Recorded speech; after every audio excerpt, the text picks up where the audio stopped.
сайттай ярилцсан нэвтрүүлгийн маань анхны дугаар үзэж байгаа юм дээр бэлэн боллоо. Миний анхны зочин бол Монгол улс дахь бүгд найрамдах Кубас элчин сайд Raúl Delgado Concepción Усмана энд өдрийн та ярилцлагын Монгол улс Кубын харилцааны Кубын талаар манайд зөвлөж. First of all, let me appreciate and thankful for the EagleTV for this opportunity to talk a little bit about Cuba and Mongolia through your station to the audience of the EagleTV. Thank you very much to the station and to your TV people for being here at the embassy and for doing this interview. We started relation with Mongolia in the early of the 60s, exactly December the 7th in 1960. It was the moment when Cuba and Mongolia signed a diplomatic relation. So the embassy was opened in 1970, in May, around May 1970, after the visit of the Raúl Castro, our president right now, at that time was a minister of defense in Cuba. Куб Монгол улсууд бол дохоочны тогтолцооны үед коммунист хөвсөлд багтдаг байсан. Тэр үеийн вирусын харилцаа байсан. Yes, it was. I mean, at that time it was good. I mean, the relation economically and politically at that time was very good, and we have to say that the trade and the commercial trade between the two countries was a little bit quite big. We've been change and trade sugar, and fabric, leather, and many other things from that time. Куб улсад ялангуяа боловсролын салбарт нэлээд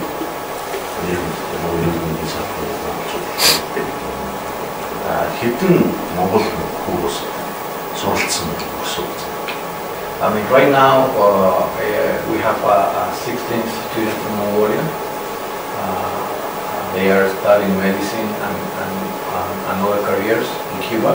But from the beginning of this cooperation established between the two countries, more than 150 people are graduating from Cuban universities. Yes, this is a program that we started in the early 1960. Bringing people from the countries that were our friends and try to help them on the real capacities for these human resources those countries needed. Actually, right now are more than 19,000 students from all over the world studying in Cuba from more than 123 countries. 19,000 kids studying in Cuba for free. Mostly of them study medicine and career related with the with the health sectors. It's the first reason and the main reason of that. It's because of the government will. What that means that we dedicated from our national budget 51% to the education and the health sector. So the last year the budget of the Cuban state dedicated 28% to the education and 23% of the budget to the healthcare sector. And that's why our universities and our programs and our schools are so good. But mainly because of the will of the government and the people of Cuba to improve that. We have right now cooperation with more than 90 countries around the world, I think 97 if I'm not wrong. And there are more than 40,000 people working abroad, Cubans, mainly from the health care sector, but from that more than 22,000 doctors. So we can do that, dear friend, because we have been graduating from the 1959 until now, more than 76,000 doctors in our schools. So if you want a good comparison, comparison, it's the same amount of doctors, 76,000 of the whole continent of Africa. So Cuba only have the same amount of doctors graduated, with one very main, let's say, condition: for free and to taking care of those people that most need it.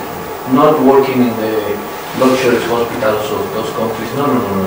In the very, very far away places from the capitals, in the very, very poor areas of those countries. And I'm talking about El Salvador, Guatemala, Nicaragua, whole Latin American. We have brigades, medical brigades in those countries. Many countries of Africa as well, and even here in the region, we also set medical brigades in the occurrence of the earthquakes or emergency. On the earthquake in Pakistan, we sent 32 hospitals to Pakistan and many doctors there to help those people during almost 1 year. Our people was working there for free and saving life there in Pakistan. But we did the same in Indonesia with the tsunami. We did the same in Peru in the earthquake. We did the same right now in Mexico. Megson zojulen oond zulke бодолцоотроос Australian өөрчлөгдсөн. Энийг оноос хоош бүх бодолцоо харилцаатай өөрчлөгдсөн. Өөрчлөгдсөн гэдгээс оноос сурч it's very good question. We don't change attitude because our compromise and our commitment is with the Mongolian people. We respect and we have very high standard our respect for the decision of any country sovereignty of any country to take the system that they want. So our friendship and our let's say relation, it's with the people of Mongolia. So we didn't change one bit from that. When Mongolia decided to take another economic system or whatever, and that's why we are keeping our scholarship program with Mongolia. That's why we're keeping a very good relation on the political field, and that's why we are continuing to be in the very high standard of the communication between the two governments and without any problem. We are very far, not too many. Yes. One of my goals is to try to send more Mongolians to Cuba. No, it's around 300 something per year. I mean, it's not more than that. That's what our accounts of Mongolian visiting to Cuba, and as a tourist, something like that. Every year around 300 something people are going to Cuba from Mongolia. But it's a good moment to try to increase that and to try to show the Mongolians our reality and our country to the people that are able to go there to Latin America. So if they can pass by Cuba, it's going to be very good.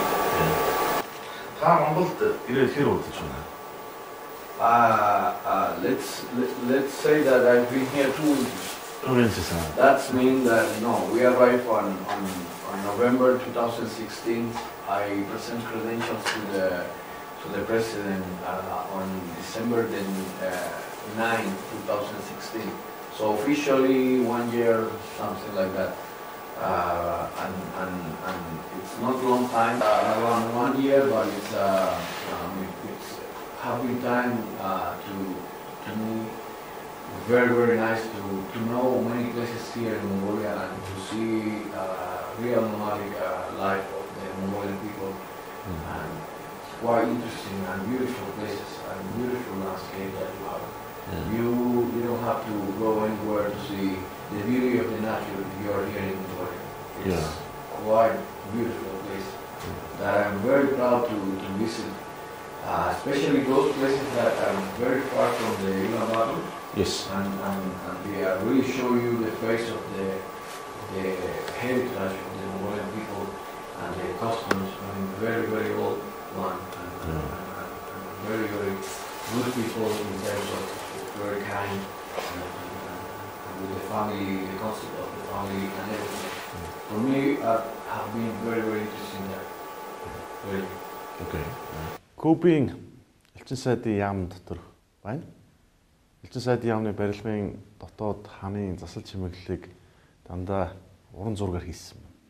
Энэ их сонирхолтой түүхтэй юм. Яг тэгвэл 1959-өөс 1970-аад оны хооронд 20 гаруй жилийн хугацаанд уран бүтээлээ төөрүүлж ирсэн алдартай зураачдын бүтээлүүдийг ханаар чимэглэсэн.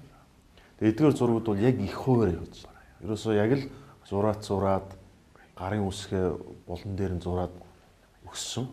Тэгээд эдгээр алдартай зурагч хэдийгээр бүгд одоо хорвоогоо сальж одоо нас нөхцөн ч гэсэн эдгээр алдартай уран зураачдын бүтээлийг эдүгэ Хаванатын үндэсний музей, Америкийн Нью-Йорк, Лондон, Парис гээд алдартай том хотуудын урлагийн музейнүүдэд эдгээр зураачдын бүтээлүүд тавигдсан байдаг юм. За энэ бол яг их хуваараа байгаа зургууд даа гэж элчин сайд маань бид тайлбарж байна. Famous one painter. This is a Sebando Cabrera Moreno, and this is very symbolic painting. Why? Yeah. He was on the painting very special. He only used blue, gray, dark colors. Color. Oh. Yeah, you would not see any red or something like that. So, but you see the atmosphere who he's created in his paintings. It's very beautiful. These represent our struggles, our Cuban struggle against the Spaniards. It's in a battle between the Cuban and the Spaniards, and how fear was and how brave were the Cuban at that time without any resources to struggle with the Spanish, that they have rifles and all the guns. At that time, that war started in 1868. October the 10th is 1868, and it represents our people fighting for freedom and independence of Cuba at that time. It's a very symbolic painting, and also the techniques of Sebando Cabrera are beautiful. I was saying we are very lucky here at the embassy. When Raúl was here in 1970, he was accompanied by a huge delegation of Cubans. But one of the guys who was accompanying Raúl at that time was Nicolás Guillén. He was commanded by Raúl to be a president of the Cuban-Mongolian Friendship Association. But that, Nicolás Guillén, not also was that, he was our national poetry, and he was at that time also the president of the Union of the Artists and Writers in Cuba. So one of the things that he did, and I think one of the most wonderful, was to command and to ask all the painters in Cuba at that time, to painting for the embassies around the world, Cuban embassies around the world. We are a poor country. We don't have so much resources to accomplish all the embassies. So one of the big ideas was to bring this Cuban art to the embassies, and to surround the environment of the embassies with the Cuban really through art. Fortunately, we have very old paintings here at the embassy, which really prove and show you our landscape, our cities, and our national culture too. So this is one of our paintings. This is painted from Luis Felipe, one of our naturalists. He was painting the nature in Cuba, and he is one of the most talented painters that we had at that time.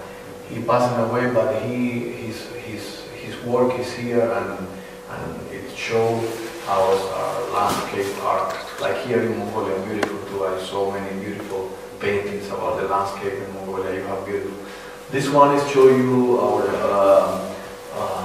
west side of the country with the mountains and with the national tree, Palma Real, and also this tree which is an flamboyant. This tree was brought by the Spaniards when they colonized Cuba during 3 centuries. And now it's very popular. I mean, it was spread all over the island.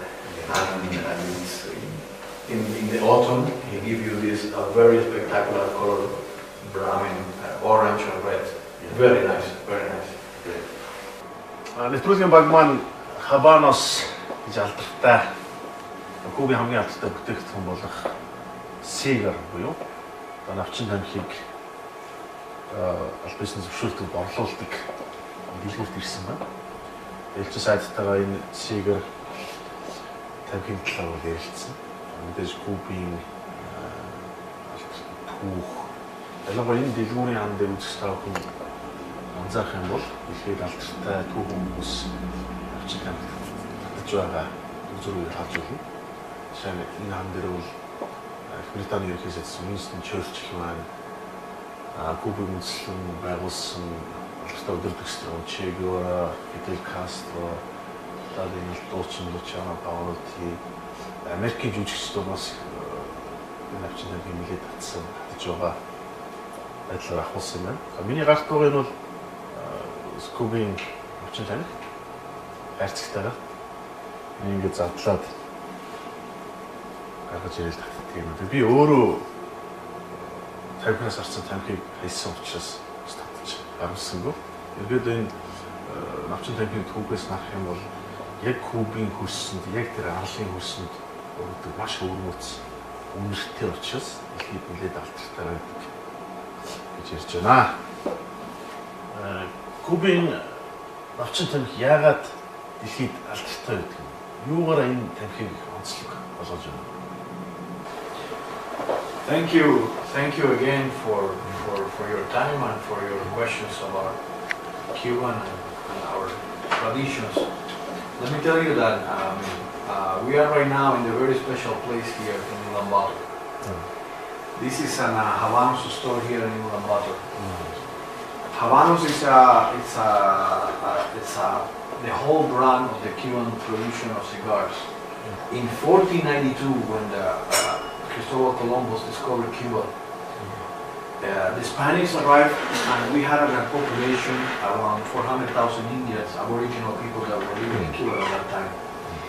And the Spaniards discovered that those Indians were smoking something, like they were smoking. And they didn't understand why they did that. And then they realized that the act of smoke and smoking cigar at that time was to raise the blood pressure and also because it gives you less hungry. So they took those cigars and they bring it to the Queen in Spain, and that's how the cigars started to become famous. The Cuban rum. Also, it's a very old tradition to make alcohol from the sugar cane. So remember when the Spaniards discovered Cuba and when the Spaniards discovered America, sugar was one of the products most needed at that time. And the whole production of sugar was made from the sugar cane. They started to produce alcohol, and with alcohol they started to produce rum, which is an alcohol from the sugar cane that you put it in a barrel of oak, and then you age there for a little bit time, years, and then you have your Cuban rum. Okay. It's a very also famous product from Cuba, because we have been producing rum from many centuries ago too. Yeah, it's a very good tradition from Cuba. Yeah. So I hope you try, and I hope you like it when you try Cuban rum. Cigar industry is a very big industry in Cuba. It's hired many people in Cuba, and we have a very good tradition of rolling cigars, and the farmers also produce a lot of tons of cigars and plants, and it's a complete industry in Cuba that every year it's allowed to our country to earn very good profits from that industry, around 5 million. Last year was around 500 million US dollar. So it's a huge industry, and it's a festival of Habanos. It's always in February, and it's a good opportunity for all the smokers around the world to go to Cuba and to try the new brands, the new cigars and the new things that the industry produce. Let me tell you one thing that is very interesting. In that festival, we auctions and humidors for those people that come in. That's, I mean, like a part of the event. We are doing a very big auction of humidors and cigars, and the whole money that we are getting from that event is going directly to the healthcare system. Healthcare system? Yes. Later it's become a health system. This year, the profit of the actions of the cigars industry and the event of the festival, it was more than $1.2 million. And this money directly was, I mean, every year is directly going to the Ministry of Health in Cuba to support the programs and to support the research and investigations in Cuba about the different diseases. So it's a very noble and very good idea that was started by Fidel Castro and in 1980 when he took part of several of those festivals, and he was signing personal some of those humidors, and he was signing some of those cigar box for the people who would buy them there at that time. Ягаад Кубын ард түмэн коммунист дэглэм энэ тогтолцоонд их өмч байдаг. Ялангуяа Кубын Фидел Кастро, Раул Кастро удирдагчдад ягаад Кубын ард түмэн өмч дэглэмийн хөдөлгөөн байдаг гэсэн асуулт үүсэж байна. We have been a struggle. I mean, the history of Cuba is more short than the Mongolian one. Maybe the Mongolian history have centuries and many years. Our history started 500 years ago when the Spaniards they killed all the original people in Cuba, and then they brought almost 1 million African slaves from Africa to work there in the plantations in Cuba. And from that moment until the moment that they started our struggle against the Spaniards colonialists in Cuba, that was the moment when we started to conform our national identities. Who are the Cubans? Cubans are the mix from Spaniards, African, Asia people that came also to work in Cuba, and they established in Cuba. But after many centuries ago, when the Spaniards kingdom was taking our resources and enslaved our people, the people started to realize that we as a country have a nation. And that's why in 1868, October the 10th, we started our struggle against the Spanish colonialism. That war ended after a period of the war with our victory in 19th century. And that was the moment when the Americans came to Cuba, and they took our victory from the Cubans, real Cubans that were defeated the Spanish colonialists.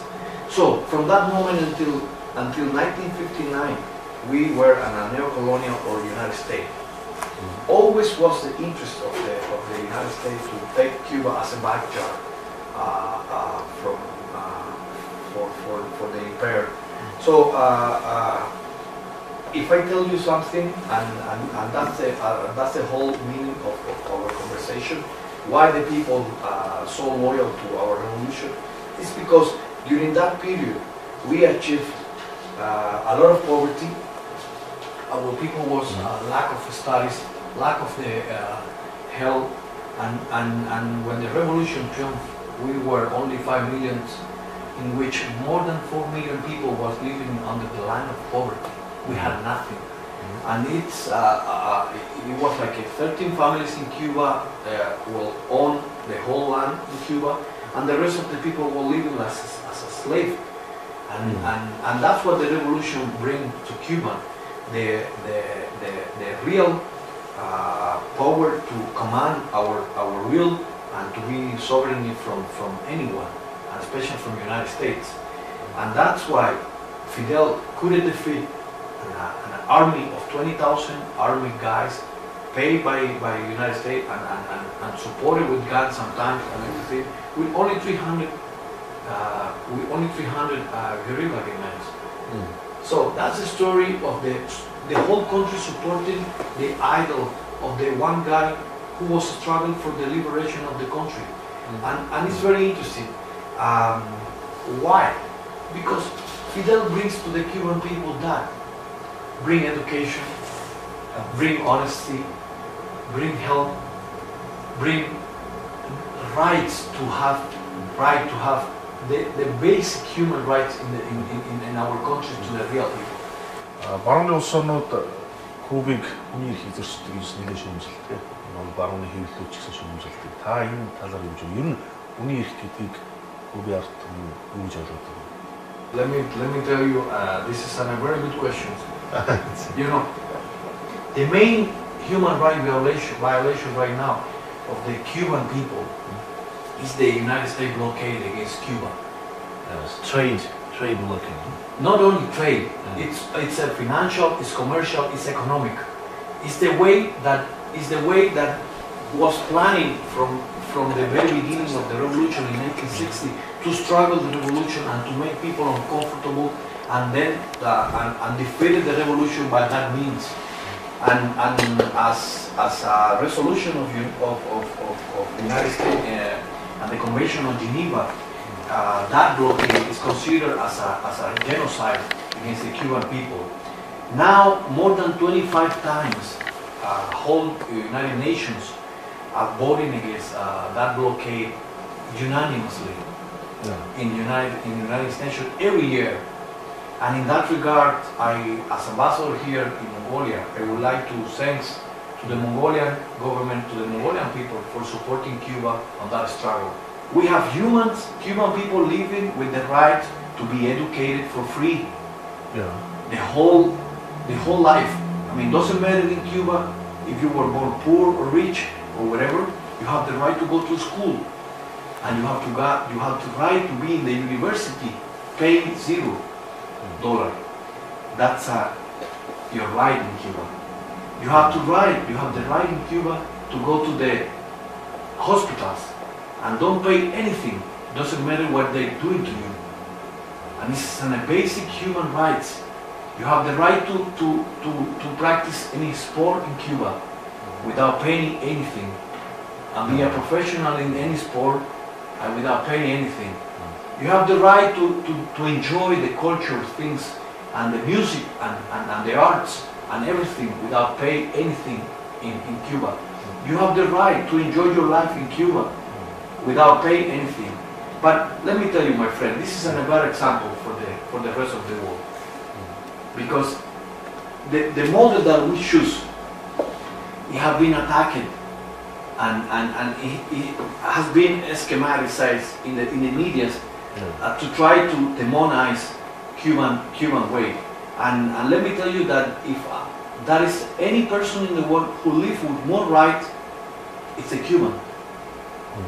Because it's the rights in Cuba when you're born that they vaccinate you for 13 different type of illness.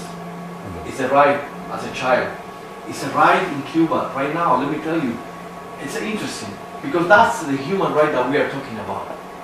It's a right in Cuba to be happiness. Recently,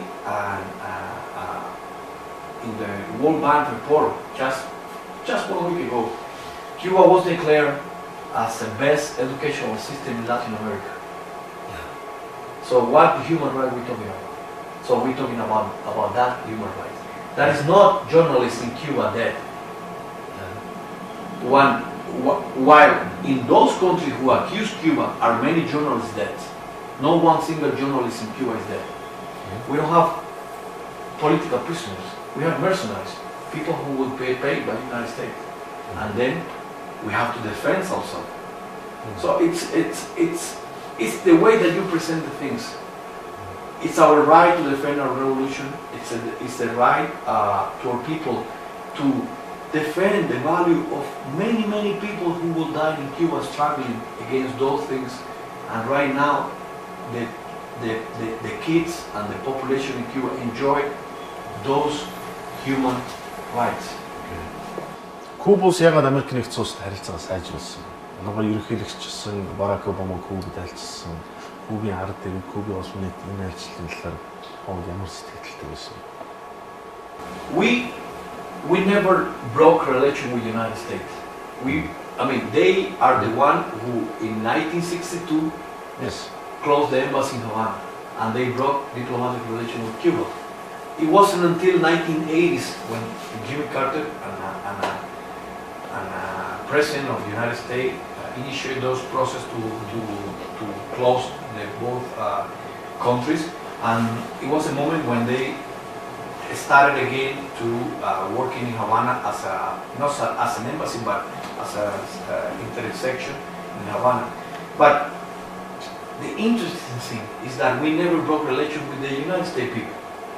More than 2 million people, more than 1 million Cubans and 2 million Cuban and descended from them living in the United States, in the south of Florida. Okay. Yes. So we never, and you know what? United States was the territory when our people was preparing the war against the Spaniards. So we never broke relation with the people from the United States. We are as a state, we work relation with the government of the United States. But the people of the United States is always in the heart of Cuba. So you will not find anyone in the streets of Cuba who hate the United States. No, we don't hate that. We don't hate that because it's not a place for hate in our Cuban hearts. You know what? And what happened recently is that the will of this President of the United States, Barack Obama, to start a process of getting close to both countries, and that's why we opened embassies again, and we signed more than 33 agreements between the institutions in Cuba and institutions in the United States regarding with many things. Immigration, natural, environmental issues, combat the drug, combat traffic, human. So right now it's more than 33 legal instruments signed by both countries in less than 3 years regarding with the ways that we can get closest both countries with respect, with attending not interfering in the sovereignty of each country, and getting very clear that we have to talk in the same position, that we are not going to admit never talking in other way than that way. So it's in our way, it was in our thinking, and as Raúl Castro said many times, and when he was meeting with the Obama president, is the only way and is what we should do if we want to get closer both countries together. Cuba, imagine we have very good relation in terms of Cubans that live in the United States with the Cubans. Those people are mostly of them, more than 70% of them are sick of this situation, and they are all, mostly of them are also one that this nonsense policy of blockade to Cuba need to be ended, because for developing a country we need to end that policy, and they have been asking to the Congress of the United States to end that policy, and it was the same what Obama said when he was in Cuba. He was asking to the Congress to end that policy. Америк нэгдсэн улсын одоогийн шинэ засаг захиргаа ерөнхийлөгч Дональд Трампын талаар та юу гэж бодож байна? Ялангуяа энэ хоёр улсын харилцааг сайжруулсан өмнөх алхмын талаар Дональд Трамп ямар байршилтай байна? Unfortunately, Donald Trump is getting back those steps.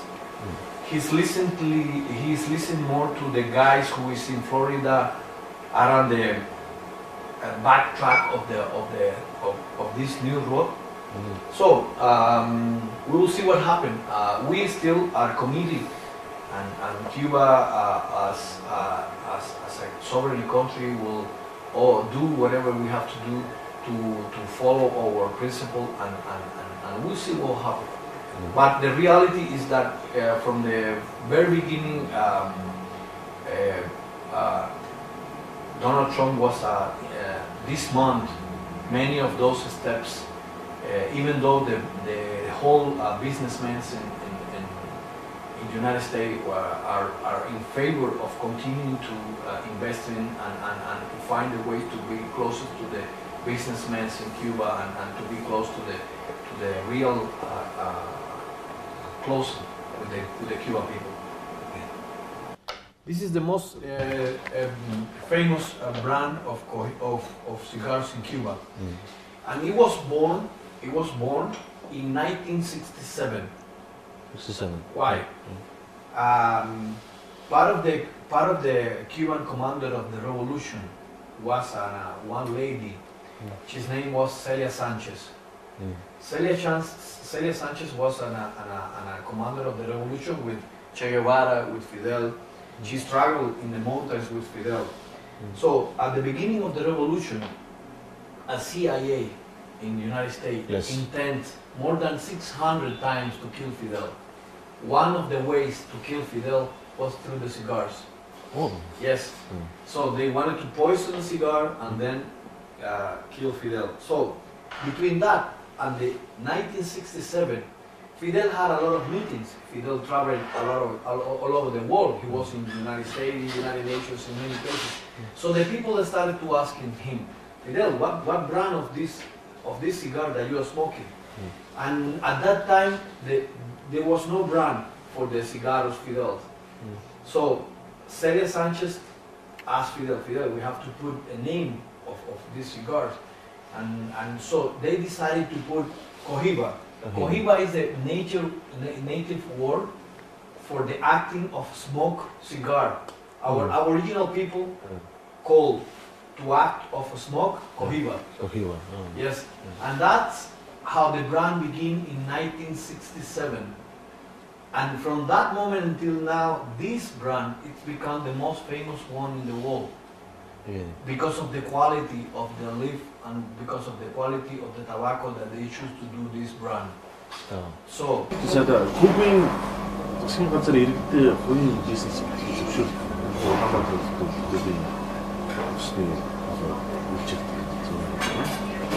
yes, from 2011 we are updating our system, our economic system in Cuba, and private sectors are growing in Cuba very fast.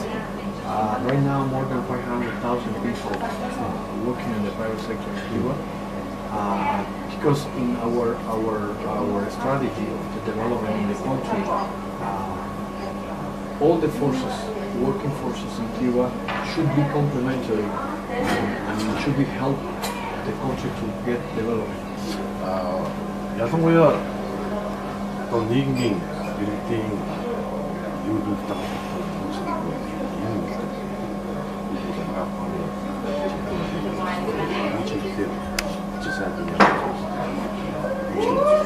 Yes, and this is an area and this is an issue that was boosted when the president of Mongolia, former president of Mongolia, was visiting Cuba in 2016, September 2016.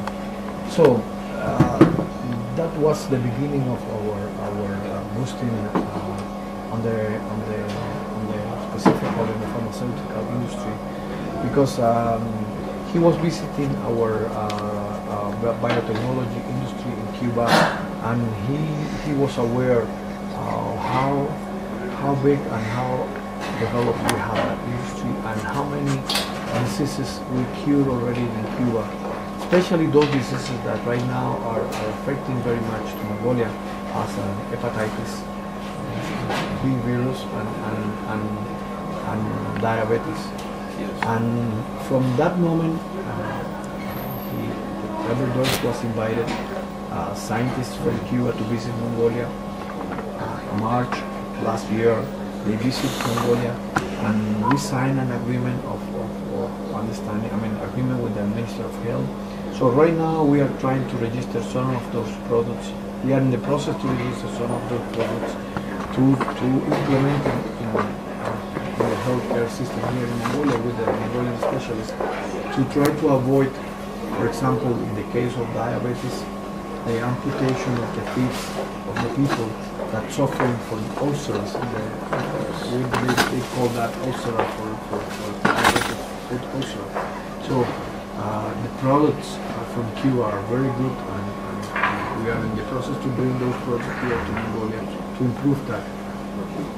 From our basic needs of the pharmaceutical products in Cuba, we are producing 80% of them. So that means that we almost produce all of the medicine that we need as a country.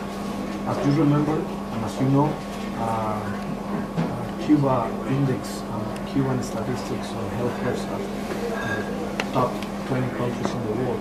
Top 20. Yes, yes, we are very good, accomplish those statistics in terms of rate mortality, child mortality, healthcare of the elders people, and eliminating many diseases that still killing many people around the world, and we already eliminate that from our Cuban population. Let me tell you something that you will see that is very interesting. That we have very good research on the cancers vaccines, and we are right now in the process to finish 13 different vaccines against different type of cancers. The last year we started to put it to the old men's the vaccine against cancer, prostate cancer for the men. And this year, in January, we started to put to our population for free vaccine against the lung cancer. So we have this goal in Cuba. We are going to eliminate cancer by 2015, and we're working hard on that. 50, yes, 50, 50. Yes. We mid-century. Yeah, in the mid of the century, we are going to declare Cuba free of cancer, and that's why we are working very hard on that. And our vaccine against lung cancer, it recently was registered by the United States BFA, and the opinion on that vaccine is that it's one of the best in the world. It's a unique because it's made by biotechnology process, which is not chemistry, and it's very good. Also, we have developed very good products, like for example, hepatitis B vaccine. Well, you know, we don't have hepatitis in Cuba. We eliminate that.